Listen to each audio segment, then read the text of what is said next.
En l'an 200 de notre ère, le théologien et moraliste chrétien Tertullien écrivait: Nous sommes un poids pour le monde, les ressources suffisent à peine à combler nos besoins, lesquels exigent de grands efforts de notre part, sans compter les plaintes qui viennent de partout, alors que la nature ne parvient déjà plus à nous nourrir. Dans son dernier rapport, le WWF dit exactement la même chose.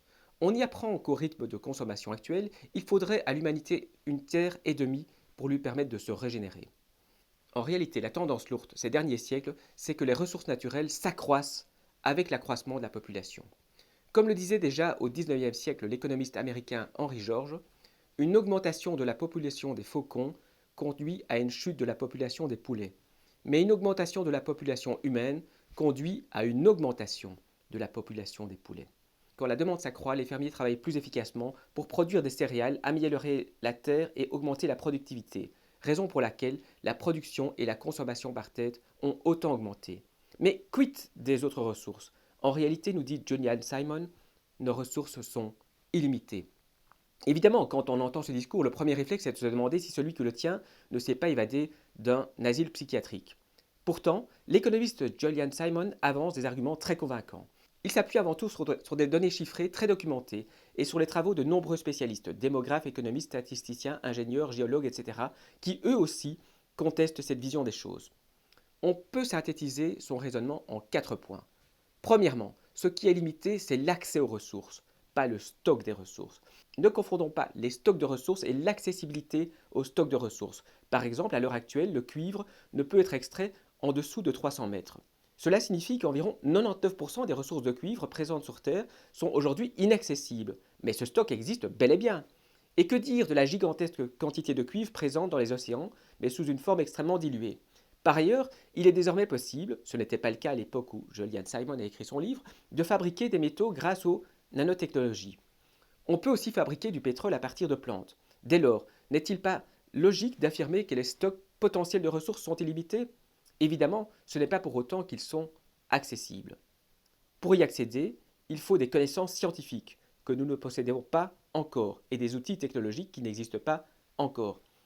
Deuxièmement, il n'existe pas de ressources naturelles au sens de ressources brutes. Les ressources sont inventées et non pas découvertes. Il faut distinguer ici les ressources et les matières premières. Telle matière première, clairement identifiée, le charbon, le pétrole, etc., est évidemment limitée et donc épuisable. Avant d'être utilisé, le pétrole n'était pas une ressource, c'était juste une matière première. Il n'intéressait personne ou pas grand monde. C'est quand on a inventé le moteur à explosion que cette matière première a été inventée comme ressource. Une matière première est limitée. Ce n'est pas le cas des ressources. Les ressources sont illimitées pour la simple et bonne raison qu'elles sont inventées. En ce sens, il est erroné de parler de ressources naturelles. C'est l'homme qui, dans la matière, identifie quelque chose qui, à la base, n'a ni sens ni usage, mais dont il pourrait se servir. Ce qui importe ici, ce n'est pas la matière première en elle-même, mais les services qu'elle peut nous rendre. Troisièmement, l'histoire des ressources est l'histoire d'une invention permanente des substituts. Au XIXe siècle, Stanley Jevons, un scientifique britannique de premier ordre, pensait avoir démontré que la révolution industrielle anglaise ne pourrait se poursuivre indéfiniment, car elle était dépendante du stock de charbon et que ce dernier était épuisable. On sait que non seulement des sources alternatives d'énergie ont pris le relais, mais que le charbon est resté surabondant. On a même fermé des mines produisant un charbon dont plus personne n'avait besoin.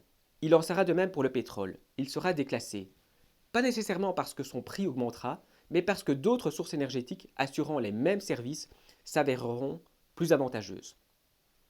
Des sources alternatives d'énergie sont déjà exploitées depuis 30 ans, à un coût de production encore supérieur au pétrole. Aujourd'hui, c'est le gaz de schiste et le pétrole de schiste qui révolutionnent le monde de l'énergie aux États-Unis. On a trouvé également de nouveaux gisements de gaz. Les stocks sont proprement considérables, au point qu'il y a 2 ans, l'Agence internationale de l'énergie a fait passer nos réserves mondiales de 70 à 250 ans. Quoi qu'il en soit, l'histoire énergétique est l'histoire de l'invention de substituts. Nos ressources sont aussi illimitées, car même si les matières qui les composent sont des stocks finis, l'histoire humaine est la découverte permanente de substituts aux ressources antérieures. Comme le disait le ministre saoudien Zaki Yanami, dans 30 ans, il y aura une quantité phénoménale de pétrole, mais aucun acheteur. Le pétrole sera laissé dans le sol. L'âge de pierre s'est terminé un jour, et ce n'est pas parce qu'il n'y avait plus de pierre. L'ère du pétrole s'achèvera aussi éventuellement, et ce ne sera pas parce qu'il y aura plus de pétrole. Quatrièmement, il est impossible matériellement, mais aussi théoriquement, de dresser une liste exhaustive des ressources. C'est impossible matériellement, car nous n'avons pas encore des outils pour descendre au tréfonds des mers et au centre de la Terre. Mais c'est également impossible théoriquement, car nous ne savons pas encore quoi chercher, vu que nous n'avons aucune idée de ce que seront les ressources du futur. On ne peut donc les répertorier comme on le fait de pots de confiture dans une armoire. Il s'agit de grandeurs variables. Les ressources sont illimitées, nous dit Simon, mais évidemment, il y a eu, il y a et il y aura encore sans doute des pénuries de ressources dans le monde. Beaucoup de gens manquent de l'essentiel. Il existe en effet quantité d'obstacles en tout genre entre l'homme et les ressources, des obstacles techniques, mais aussi des obstacles économiques, étatiques, politiques, nationalistes, militaires, etc.